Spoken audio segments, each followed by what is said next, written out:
지혜가 부르지 아니하느냐? 명철이 소리를 높이지 아니하느냐? 그가 길가의 높은 곳과 내거리에 서며 성문 곁과 문 어기와 여러 출입하는 문에서 불러 이르되, 사람들아, 내가 너희를 부르며 내가 인자들에게 소리를 높이노라. 어리석은 자들아, 너희는 명철할지니라. 미련한 자들아, 너희는 마음이 밝을지니라. 너희는 들을지어다. 내가 가장 선한 것을 말하리라. 내 입술을 열어 정직을 내리라. 내 입은 진리를 말하며 내 입술은 악을 미워하느니라. 내 입의 말은 다 의로운즉 그 가운데에 굽은 것과 패역한 것이 없나니, 이는 다 총명 있는 자가 밝히 하는 바요 지식 얻은 자가 정직하게 여기는 바니라. 너희가 은을 받지 말고 나의 훈계를 받으며 정금보다 지식을 얻으라. 대저 지혜는 진주보다 나음으로 원하는 모든 것을 이에 비교할 수 없음이니라. 나 지혜는 명철로 주소를 삼으며 지식과 근신을 찾아 얻나니, 여호와를 경외하는 것은 악을 미워하는 것이라. 나는 교만과 거만과 악한 행실과 패역한 입을 미워하느니라. 내게는 계략과 참 지식이 있으며 나는 명철이라. 내게 능력이 있으므로 나로 말미암아 왕들이 치리하며 방백들이 공의를 세우며, 나로 말미암아 재상과 존귀한 자 곧 모든 의로운 재판관들이 다스리느니라. 나를 사랑하는 자들이 나의 사랑을 입으며 나를 간절히 찾는 자가 나를 만날 것이니라. 부귀가 내게 있고 장구한 재물과 공의도 그러하니라. 내 열매는 금이나 정금보다 나으며 내 소득은 수는보다 나으니라. 나는 정의로운 길로 행하며 공의로운 길 가운데로 다니나니, 이는 나를 사랑하는 자가 재물을 얻어서 그 곳간에 채우게 하려 함이니라.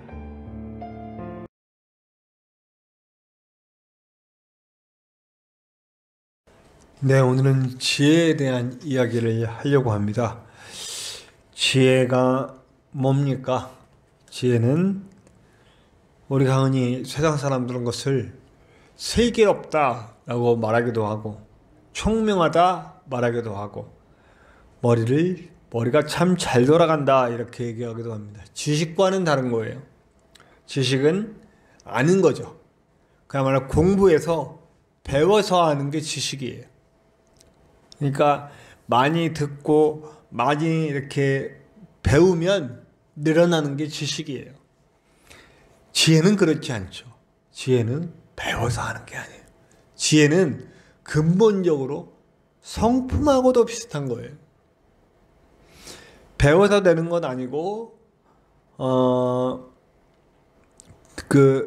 공부해서 되는 게 아니에요. 이거는 그야말로 솟아나야 돼. 저는 어려서부터 참 똑똑한 말도 많이 들었고 멍청하단 말도 많이 들었습니다. 네. 그래서 저는 저를 생각해. 저는 똑똑한 걸까? 멍청한 걸까? 네. 보면 달라요. 수를 갖고 하는 거는 굉장히 총명했어요. 수 개념이 다른 사람들보다 조금 뛰어났어요. 그래서 수학이나 뭐 옛날에는 산수라고 그랬는데 그거 잘했어요. 근데 뭐를 응용해서 만들거나 가령 이렇게 전기 제품 같은 거 만드는 거, 제가 손 갖다 대면 제대로 된 것도 다 망가져요. 그리고 무슨 일 처리를 할 때 참 그래요. 물론 근데 그 일을 하면서 배우면서 뭔가 늘어나는 거는 있어요. 그렇지만 근본적으로 다른 것 같아요. 좀 어떤 데는 멍청한 것 같은데, 근데 과연 지혜라는 걸 이렇게 말하는 걸까? 우리 봉이 김선달이 진짜 지혜로운 사람이잖아요. 우리가 흔히 역사적으로나 물론 지어낸 말이라고도 하기는 해요. 실제 한 인물이라고도 하지만 지어낸 것일 수도 있다. 네, 봉이 김선달이 어떻게 합니까? 대동강물을 팔아먹죠. 그 똑똑함으로 대동강물을 팔아먹습니다. 지금 같으면 감옥 갑니다. 네, 사기범이죠. 어디 대동강물을 팔아먹어요. 말도 안 되는 짓을. 근데 여러분, 진짜 사기꾼들이 총명해요. 사기꾼들은요, 얼굴도 안 못되게 생겼어요. 그러니까 저같이 생긴 사람들이 가끔 사기꾼들이 있습니다. 되게 착하게 생겼는데 그 착한 얼굴로 사기치면 홀딱 넘어가고. 예. 그런 걸 지혜라고 말할까? 세상 사람들은 그거를 지혜라고 말할 수도 있을지 몰라요. 그러나 오늘 말씀에서 말하는 지혜가 그런 것일까? 라는 생각을 해봅니다. 성경에서 말하는 지혜는 반드시 하나님과 연결되어 있더라는 거예요. 사람과 사람 사이에서 나타나는 것보다는 하나님과 연결된 상태에서 얻어지는 것이 뭐냐면 지혜예요. 그래서 오늘 말은 뭐냐면 자꾸 찾으래요. 내가 여기서 부르짖고 사거리에서 부르짖고 내가 너를 막 나 여기 있다 하고 이런다. 아 여기 있다. 빨리 좀 나를 좀 찾아가라 이러고서 이러고 있는 거예요. 막 귀에다 대고 야 나를 좀 찾아 소리 지르고 있는 거예요. 그래서 그를 찾으면 만나고 볼 수 있다. 여기 우리 가끔 찬양 속에 여기 있는 대사를 가지고 하나님을 찾는 것처럼 사실은 이 구절은 하나님은 아니죠. 지혜예요, 지혜.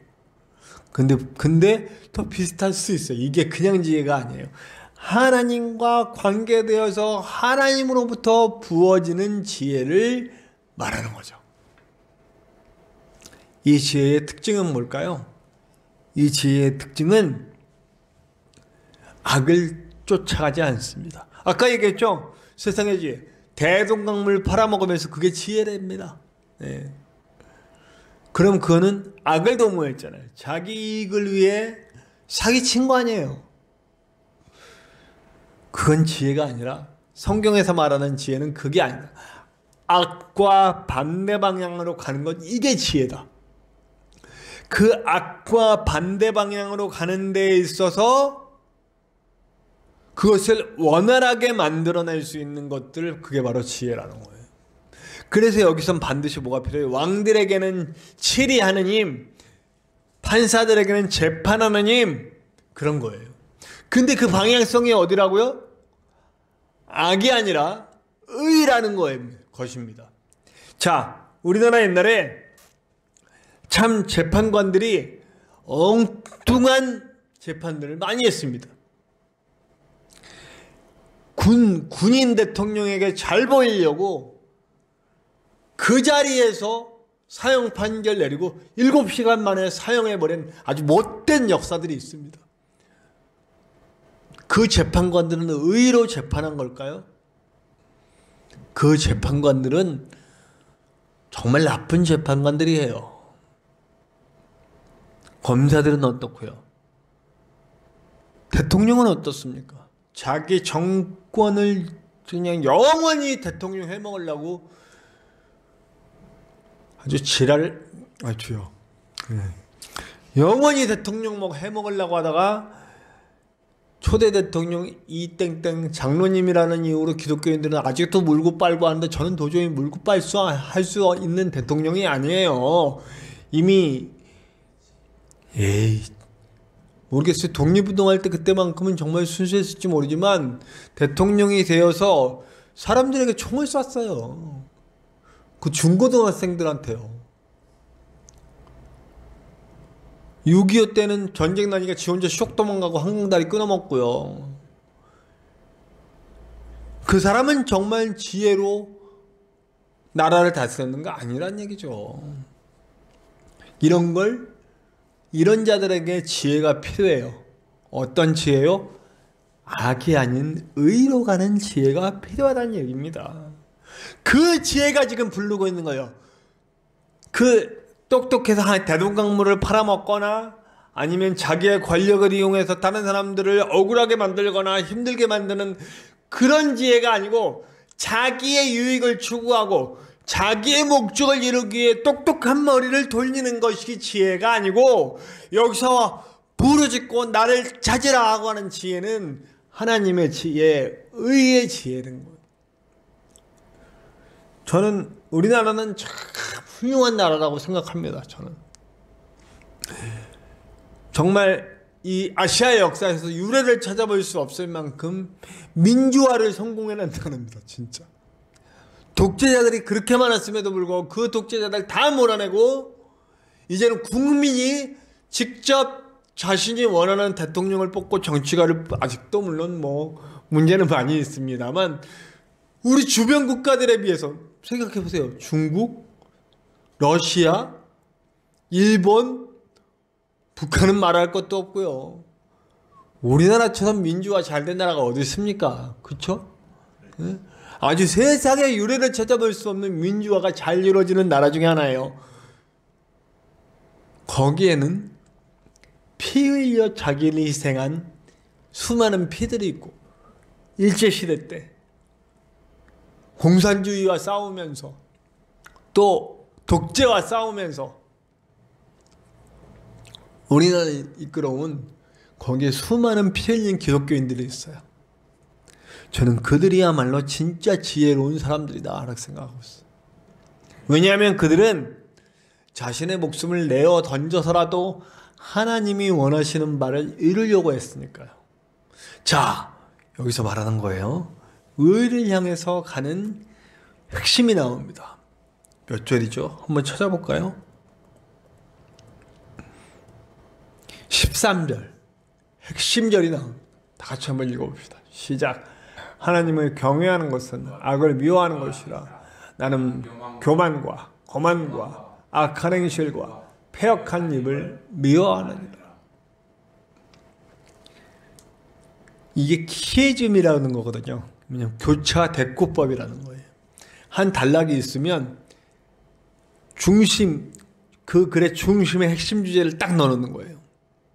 오늘 1절부터 우리 몇 절이죠? 20 몇 절이죠? 제가 21절까지 읽었죠.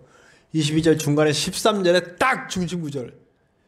이 단락에서 저자가 하고 싶은 얘기가 딱 중간에 집어넣는 거예요. 지혜의 핵심은 여호와를 경외하는 거다. 아멘. 여호와를 경외하는 게 뭐예요? 가장 첫 번째는 하나님 무서워할 줄 아는 사람이 되는 거예요. 만약 초대 대통령 리모 대통령께서 하나님을 진심으로 두려워할 줄 알았다면 절대 영원히 대통령 해먹으려고 하지 않았을 거예요. 4.4.5 개헌을 하고 거지 같은 짓들, 중고등학생들한테 총을 쏘고 한강다리 끊고 도망가는 짓은 안 했을 거란 말이에요. 하나님 두려운 줄 모르니까 지가 최곤지라니까 그런 짓들을 하는 거죠. 대통령만 그렇습니까? 우리 각자 개인들도 다 마찬가지입니다. 하나님 무서운 줄 알면 내가 하고 있는 모든 행동들이 다 조심스럽고 내가 하고 있는 모든 말들이 조심스럽고 그렇습니다. 저는 사실 일을 하면서도 하루에 몇 번씩 갈등이 있는지 몰라요. 일을 해야만 교회를 세울 수 있으니까 일을 합니다. 근데 일할 때는 괜찮아요. 하나님께, 저는 사실 하나님이 일 때문에 일로서 저를 살리신다고 생각합니다. 제가 외로움이 참 많은 사람이에요. 특히 가족에 대한 애착이 굉장히 있는 사람이에요. 네. 목사님 앞에서 죄송합니다만 저는 가족에 대한 애착이 굉장한 사람이에요. 우리 아들, 딸, 아내 꼭 같이 살고 싶어요. 만약에 저는 좀 살짝 정신 이상 왔을 수도 있겠다 이런 생각이 들어요. 근데 저를 일을 시켜셔가지고 그런 생각 못하게 만들어요. 그런 생각을 아예 못하게 만들어 버리셨어요. 까똑이 왜 이 질문이니? 이거는 소리를 줄여놨어야 되는데 죄송합니다. 이 부분은 편집할 거예요. 자, 그래서 일을 하는 것에 대해서 일단은 감사를 해요. 그러면서 교회도 어렵지 않게 이끌어 갈 수 있고 그게 감사합니다. 그리고 제가 정신적으로 힘들지 않게 가족과 떨어져 있는 것에 대해서 좀 이겨낼 수 있게 해주시는 게 일이에요. 근데 일을 갔다 오면 항상 갈등이야. 얼른 말씀 보고 말씀 예배 촬영하고 올려야 되는데 정말 아무것도 하기 싫습니다. 이러고 있어요. 그러면 내가 목사냐 택배기사냐 목사가 먼저죠. 저를 부르시건 목사인데요. 내가 정말 해야 할 일은 지금 얼른 말씀 보고 기도하고 그리고 말씀 촬영하고 올리고 이걸 먼저 해야 돼요. 그것 때문에 제가 굉장히 고민이 많이 됩니다. 근데 또 기도하다 보면 괜찮아. 지금은 그래도 괜찮은 때야. 이렇게 저한테 위로를 주시고 그러세요.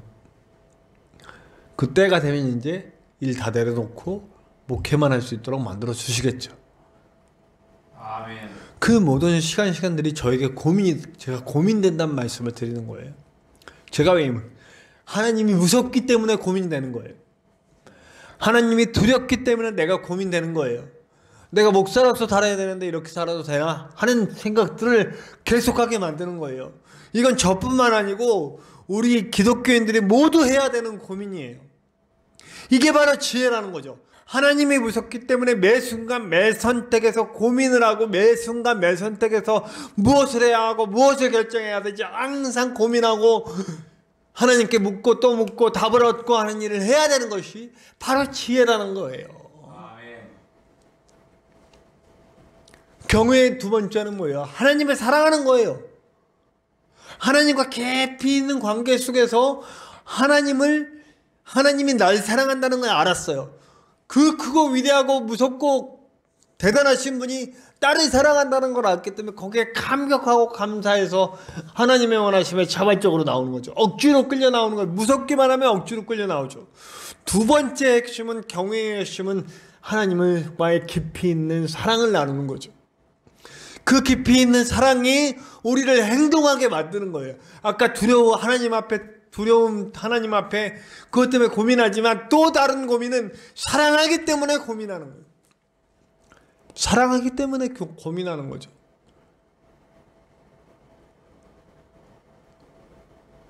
그리고 그렇게 고민하다 보면 어떤 행동들이 나와요? 악을 미워하게 돼요. 고민 끝에 나온 결과들이에요.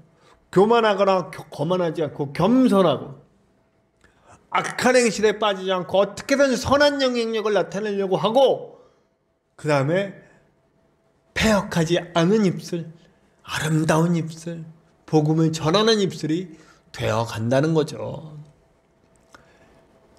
지혜는 그런 겁니다. 하나님의 지혜는 결국 우리 안에 예수 그리스도께서 십자가를 지시고 우리를 구원하신 후에 예수 그리스도의 십자가를 통해 구원받은 무리들에게 허락한 성령께서 일하실 때에 나타나는 것들처럼 느껴지네요. 이 말씀을 신약과 연결하면 결국 이 지혜를 부어주시는 분은 누구냐? 성령님이시지 않을까? 우리가 성령의 은혜 속에 깊이 들어가면 그 지혜가 쏟아지지 않을까?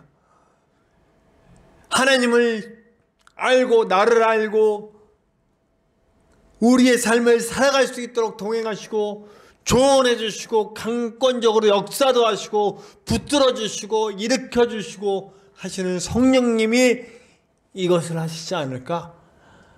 그런 생각을 해봅니다. 아멘. 그렇기 때문에 지혜를 찾는다고 하는 것은 다른 말로 성령 충만을 구하는 것이라고 저는 생각합니다.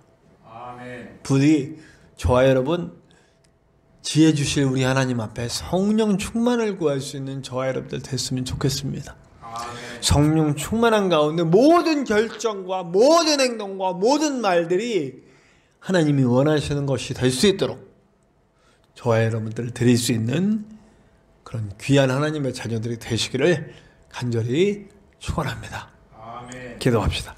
하나님 감사합니다. 오늘도 귀한 말씀을 우리에게 주셨는데 하나님의 지혜로 살아갈 수 있는 자들이 될 수 있도록 도와주시고 하나님의 지혜로 하나님의 나라를 만들어가는 겸손하고 선하며 아름다운 입술을 가지고 하나님의 뜻을 이뤄가는 사람들이 될 수 있도록 역사하여 주시옵소서. 언제나 함께 하시는 예수님의 이름으로 감사하며 기도하옵나이다. 아멘. 아멘.